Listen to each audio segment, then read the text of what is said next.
Once upon a time, in a distant era shrouded in the mists of history, there resided a legendary blacksmith in a quaint village.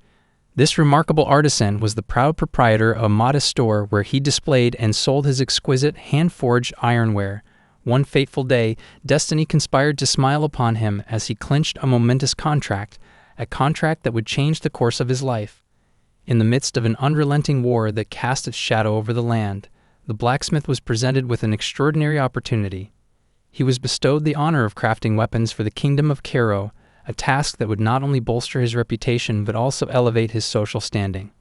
The intricately wrought blades and armor he meticulously created found their way to the hands of warriors, further fueling the flames of the relentless conflict. Following the cessation of hostilities, the blacksmith's dedication and contributions to the war effort did not go unnoticed.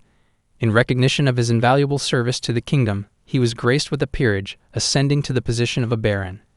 This newfound nobility also came with the bestowing of land, a sprawling estate that would become a legacy for generations to come. Among those who would inherit his name was his son, a young man named Roman. The scene transitions to a more recent period in time, where we find Roman engaged in an unexpected pursuit, listening intently to the tales of an elderly. This deviation from Roman's usual comportment astonishes his loyal butler, a man who has long been acquainted with the young nobleman's disinterest in the world's affairs. Yet the narrative shifts once more to a crucial moment in Roman's life. Roman, in a moment of epiphany, discovers his true identity as the eldest son of the illustrious Dimitry family. Furthermore, he comes to terms with the fact that he resides in the kingdom of Cairo, located within the enigmatic Salamander continent. This revelation is accompanied by the unsettling realization that a realm known as Murin, a world Roman was familiar with, no longer exists. To his butler's amazement, Roman acknowledges these newfound truths, eliciting a suspicion that perhaps the young nobleman has turned to illicit substances, a popular vice among the privileged youth. As the revelation unfolds, the butler informs Roman about a significant event scheduled for the day, the arrival of his betrothed, a lady from the esteemed Lawrence family. In contrast to Roman's more accomplished siblings, he has spent the last quarter-century sequestered within the confines of his room, earning him the unenviable moniker of the moron of Dimitry. However, Roman's priorities seem to diverge from the social expectations associated with his noble lineage. To Roman, understanding the intricacies of navigating the current world takes precedence over formalities. This declaration leaves his butler bewildered, prompting him to question why Roman, who has lived within these environs for the entirety of his life, would entertain such notions.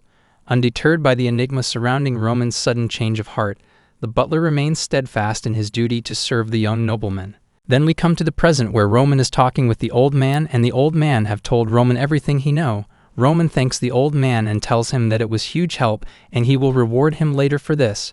Old man tells Roman it's nothing, as it was an honor for him to even talk to Roman. Roman's introspective journey began as he grappled with his identity, questioning the very essence of his existence. Originally known as Baek Joong-Hyuk, a resident of Murin, he had led a tumultuous life filled with challenges.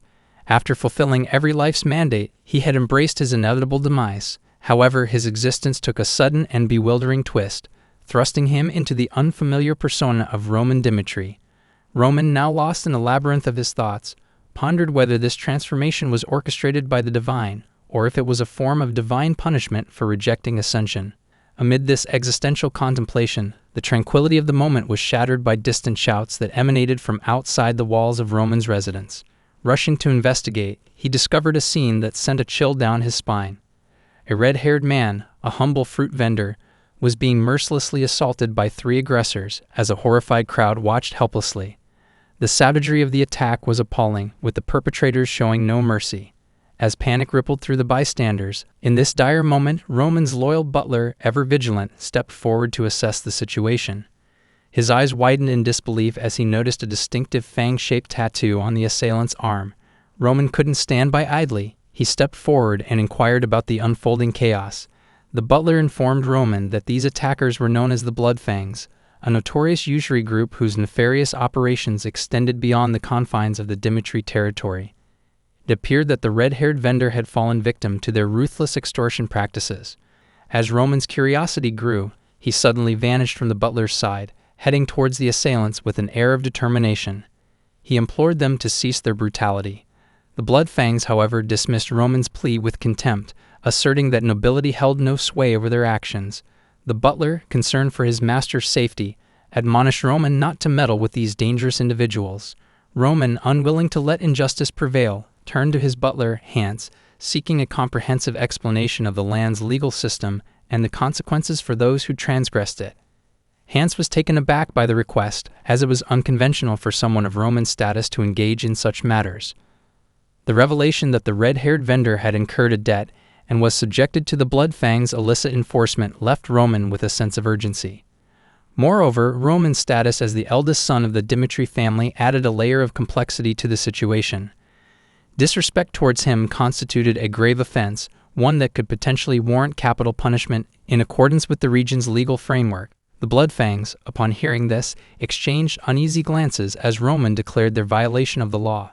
Roman's eyes flashed with determination as he grabbed a wooden stick, vowing to administer justice. The Blood Fangs, unimpressed and unyielding, prepared to confront Roman. They scoffed at his threats and reminded him of the tattoos that adorned their arms. Roman, unruffled, clarified that their inked symbols only served to brand them as lowlifes. The altercation escalated as Roman charged at the assailants, ready to take them to task. Roman's swift movements caught the Blood Fangs off guard. He deftly evaded their blows and with astonishing precision incapacitated the attackers with his makeshift weapon. Other Blood Fangs members attack Roman together, and one of them uses a dagger and tries to cut Roman, but Roman easily dodges one attack and takes the guy down easily. Hans, witnessing this unexpected display of prowess, was left astounded that Roman was indeed his master. In the midst of this chaos, Roman's thoughts drifted back to the moment he awoke in this unfamiliar body. Among the artifacts, a will penned by the old Roman and a scattered array of drugs on the floor formed the mosaic of his recent history. The document speaks of the kingdom of Kiro, frequently embroiled in war, and the practice of selecting representatives from each household to serve the kingdom. Roman Dimitry had been chosen as his family's representative to join the army, a responsibility he found too daunting to bear. In fear, he took his own life. The new Roman regards this previous life as a lamentable existence. Nevertheless, he has inherited the legacy of Baek Joong-Hyuk, the leader of the Heavenly Demon sect, and vows to live according to this new persona's principles. The narrative concludes with a scene of Roman, having dispensed justice to the assailants, standing alone amid the aftermath, his garments stained with their blood. As one of the Blood Fangs attempts to flee, Roman swiftly apprehends and dispatches him, casting a challenge to any who might oppose his judgment. The onlookers are left in stunned silence, their perceptions of the young nobleman forever altered by his unexpected display of valor. Baek Joong-Hyuk, once a name that reverberated throughout the world of Murim, had ascended to the pinnacle of power with unmatched martial prowess. Countless martial artists had dared to challenge him, only to meet a grim fate, massacred and obliterated without mercy. It was a time when the entire world acknowledged the dominance of the Heavenly Demon sect, a martial organization under Baek Joong-Hyuk's control, which held sway over the entire Murim realm. However, circumstances had taken an unexpected turn. Baek Joong-Hyuk, who had once wielded overwhelming power, now found himself confined within a fragile and feeble physical vessel. In his current state, he struggled even to subdue a mere group of street-level ruffians. This stark contrast between his former might and present frailty weighed heavily on his shoulders. Frustration etched on his face, Roman, the name by which he now went, summoned his loyal butler and instructed him to alert the guards. Roman demanded an investigation into the recent skirmish, emphasizing the urgency of the matter. The butler, visibly shaken, nodded in compliance and hastened to carry out his master's orders. While the wheels of justice were set in motion, Roman pondered the limitations of his current body. He lamented its lack of vitality and the erratic flow of ki, a vital energy in the world of Murim. With determination etched in his gaze, he resolved to expedite his quest for knowledge and, more crucially, the elusive process of skeletal modification, a pathway to greater power. As Roman contemplated his future, a red-haired man approached him, gratitude shining in his eyes. He expressed his heartfelt thanks to Roman for saving his life, to which Roman responded with uncharacteristic candor. He clarified that his intervention was not driven by benevolence, but rather a strict adherence to the rule of law.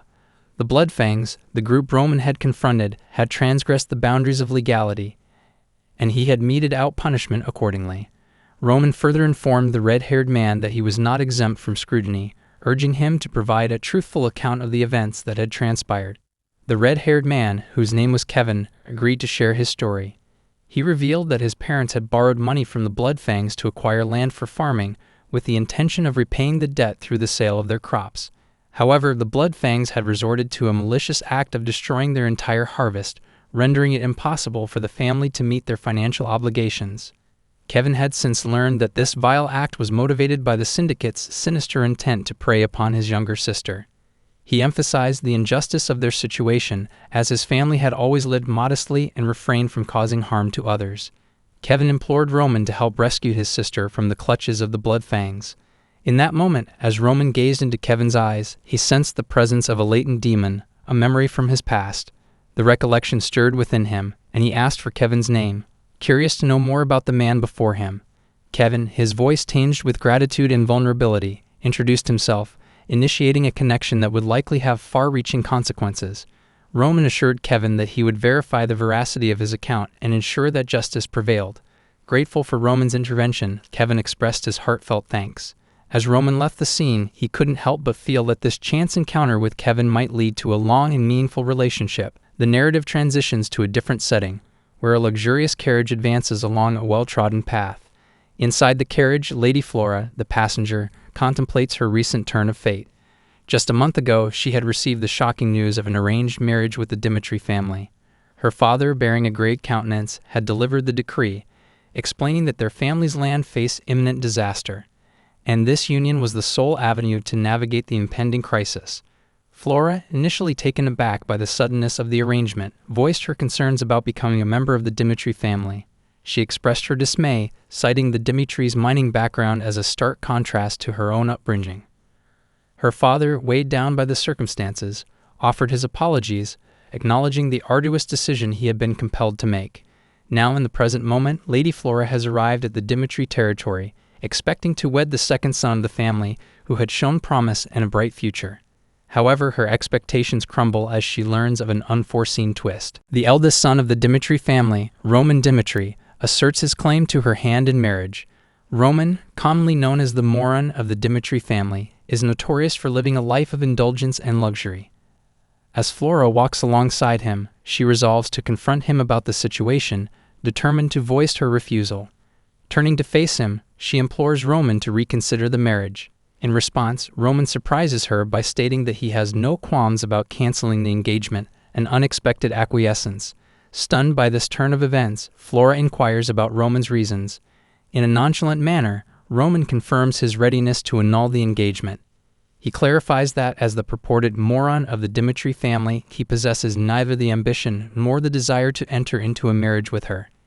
His disinterest leaves Flora bewildered, unable to comprehend the true motives behind Roman's actions. Prompted by Flora's persistence, Roman decides to inform his father of their mutual decision. Flora is shocked, and she tells him to stop. Roman asks her, "Is there any problem?" Flora tells Roman that she heard that this marriage happened because he really wanted to marry her. And now he is willing to cancel their marriage without any conditions, so she is a bit confused. Roman asks her does she wants to marry him then. She tells him no, not really.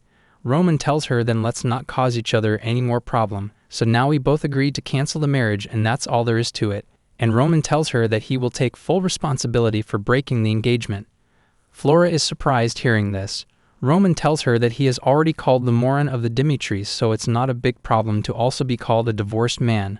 Flora is shocked to hear this and doesn't get what Roman deal is, and she wonders if he is really that rumored moron Dimitry's elder son.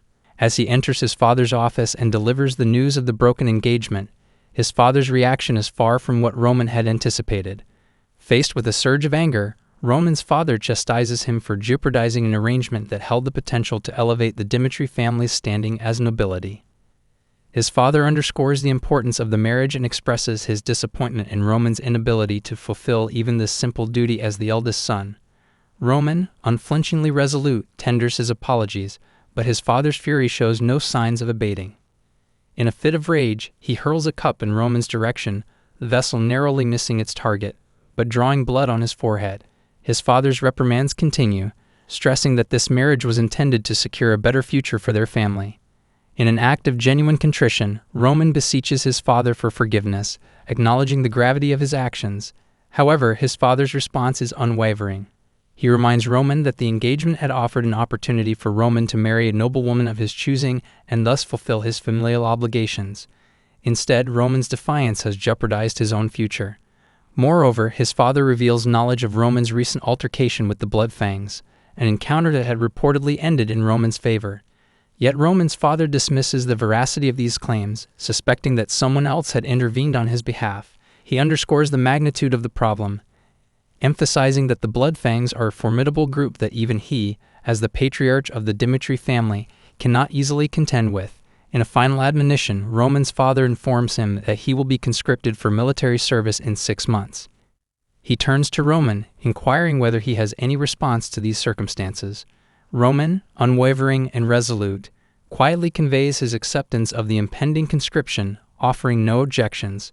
With Roman's departure from his father's office, Flora rushes to confront him, anxious about the consequences of his actions. She admonishes him for provoking the Bloodfangs, a group notorious for their audacity in terrorizing even nobles. She urges Roman to confess the truth to his father and seek clemency from the Baron, fearing the retaliatory wrath of the syndicate. Roman, however, counters her pleas with a question. Why should he heed her advice? This unexpected response leaves Flora stunned and bewildered, as she grapples with the enigmatic character of the man before her. In the hours preceding the critical encounter between Roman and Lady Flora, the Dimitry estate buzzed with preparations. Roman found himself in the midst of a wardrobe adjustment, as his devoted butler, Hans, applied an excessive amount of perfume. Roman's discomfort was palpable as he lamented the tightness of his attire. However, Hans's insistence on perfection remained unwavering, as he emphasized the significance of this meeting with his fiancée, Lady Flora Lawrence. Roman's mind raced with thoughts of the ever-increasing complexity of his life in this world. This arranged marriage, an unexpected intrusion, appeared to be nothing more than an additional burden. Nevertheless, he recognized the imprudence of showing disrespect to a woman who had yet to bring any trouble into his life. Hans's gentle but unwavering insistence eventually led Roman to comply. Roman conceded that there was no reason to be disrespectful toward a woman who had not caused him any harm. After all, his primary goal was to terminate this engagement while causing minimal offense. This had been his initial plan.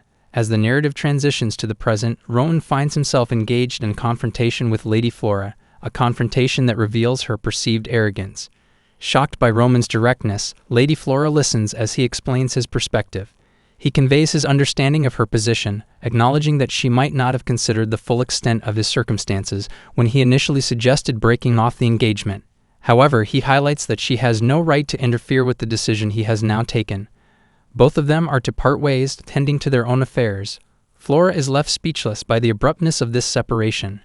Roman, on the other hand, reflects on his earlier declaration to take full responsibility for ending the engagement.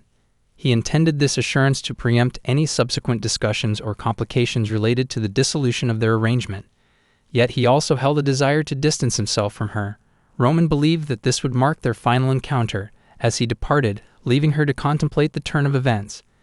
In a different setting, the narrative shifts to the palace. Roman Dimitry, the lord of the household, indulges in excess alcohol, an attempt to drown his worries. His wife observes his inebriation with concern and implores him to halt. In his inebriated state, Romero confides in his wife, recounting the physical discipline he had inflicted upon Roman during their earlier years as commoners. Romero divulges that, after becoming nobles, he had vowed to shield his children from the hardships they had endured. His wife acknowledges that this promise had successfully shaped their children's lives, including Roman. Yet he remains uncertain about how to treat Roman, the only child who had experienced those early struggles with him. His wife reassures him not to bear the weight of self-blame too heavily. While recognizing his imperfections as a parent, she emphasizes that they alone have the power to guide their children away from any misguided paths. She reminds him of the Roman Dimitry she knows, a father who would not allow his own son to stray into undesirable territory. The conversation then turns to the issue of the Bloodfangs, an organization Roman had recently confronted. Given Roman's prideful nature and his impulsive declaration that he would handle the Bloodfangs single-handedly, his mother voices concern about the consequences of leaving him without support. She suggests that they involve Captain Jonathan, a skilled figure who might be able to aid Roman in addressing the issue. Convinced by his wife's wisdom, Romero promptly instructs a servant to summon Captain Jonathan. Considering Roman's well-being as a priority and the uncertainty surrounding his recent actions against the Bloodfangs, The narrative then returns to the present, with Roman strolling through the town. Hans, his loyal butler, expresses concern for Roman's safety, advising him against venturing outside. The looming threat of a potential blood-fang retaliation prompts Hans to urge Roman's return to the safety of the palace. Roman questions Hans about when the bloodfangs had accumulated their newfound strength, to which Hans can only offer uncertainty. Roman contemplates the peculiar dynamics of the bloodfangs, an organization that gained notoriety by brutally eliminating their adversaries, particularly those engaged in reprehensible deeds. Their reputation had bred fear, which in turn enhanced their operational efficiency. Roman acknowledges the enduring danger posed by the bloodfangs, but emphasizes that as long as they inspire fear, they remain manageable. Undeterred, Roman and Hans enter a restaurant, where they place an order for a substantial meal. Hans is visibly delighted at the prospect of indulging in the delectable spread. After making himself comfortable, Roman informs Hans that he can remain and enjoy the meal, as he intends to continue his investigation alone. This revelation momentarily surprises Hans, who had expected to accompany Roman. In a twist of events, Hans stops Roman, expressing his unwillingness to let his young master go into potential danger unaccompanied. This unexpected display of loyalty and resolve takes Roman by surprise, and he commends Hans for his unwavering dedication. Roman offers his parting words, and as he leaves the restaurant, Hans remains behind, having already made the decision to contact the soldiers and inform them of the situation. Roman, meanwhile, strolls through the streets with a deliberate intent to draw the bloodfangs toward him. Roman's calculated strategy aims to lead the bloodfangs to him. He knows that they have likely discerned his presence and location. Additionally, the day corresponds with the regular training of the Dimitry Knights, resulting in decreased street security. This presents an opportune moment for the bloodfangs to exact their revenge.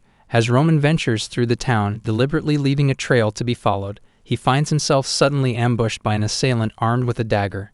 The attacker charges at him with full force, attempting to catch Roman off guard. Then the scene shifts to soldiers where their captain Jonathan meet with Roman's butler, and he told him that they have to go and find Roman immediately, as he has gone alone to fight with the bloodfang. Then the scene shifts back to Roman, where his reflexes and combat skills come to the fore, allowing him to effortlessly block the assault and disarm his opponent. He quickly incapacitates the would-be assailant. The attacker's companions, shocked by Roman's prowess and their shattered preconceptions of him, stand in bewildered disbelief. Roman, exuding an air of confidence and authority, encourages them to engage further. The stage is set for a confrontation that will reveal Roman's true capabilities to his adversaries.